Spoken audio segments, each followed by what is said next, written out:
Bonjour à tous, avec l'aide de Dieu, la Yom Yom du 20 Tishri, quatrième jour de Chol HaMoed Sukkot. Tout d'abord, le Rabbi nous dit qu'il faut étudier le Chumash du jour, le Télim du jour, le Tanya du jour. Puis le Rabbi nous parle des Na'anuim, c'est-à-dire lorsqu'on prend les 4 espèces pour accomplir la mitzvah à la fête de Sukkot, on prend le lulav, le etrog avec les feuilles de myrte et les feuilles de saule, on les secoue dans toutes les directions. À chaque fois, après les avoir secoués dans une direction, on les ramène à la poitrine.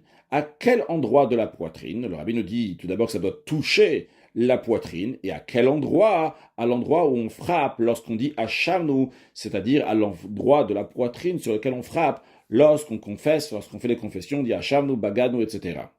Le sens profond de cela, le Rabbi précédent dit au nom de son père, le Rabbi Rachab.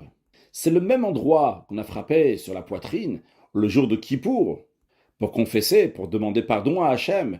Donc, c'est-à-dire, c'était un moment d'amertume. C'est au même endroit que maintenant, lorsque ça arrive la fête de Sukkot, un moment de joie. Au même endroit, à la poitrine aussi, on va amener cette joie. Qu'est-ce que cela veut dire? Le Rabbi Rachab dit, dans une réunion chassidique, que cette pratique, elle est comparée au principe selon lequel nos sages disent qu'avant la prière, il faut y avoir du koved rosh, qu'on peut traduire donc par l'amertume. C'est-à-dire qu'avant la prière, la personne doit prendre conscience de ses fautes, pour que par la suite, après, dans la prière, il va pouvoir éveiller ses sentiments. Alors nous aussi, on a Yom Kippour, dans lequel on a dit Hachamnu, on a confessé, et on a frappé à cet endroit de la poitrine. Il y a eu donc cette amertume qui a fait que le cœur s'est adouci.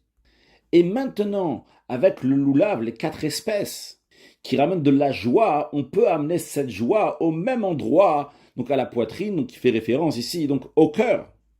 Donc pour pouvoir amener ce niveau de divinité, ce niveau spirituel et cette joie qu'exprime le lulav, pour cela, avant cela, il y a l'amertume donc qui était à Kippour.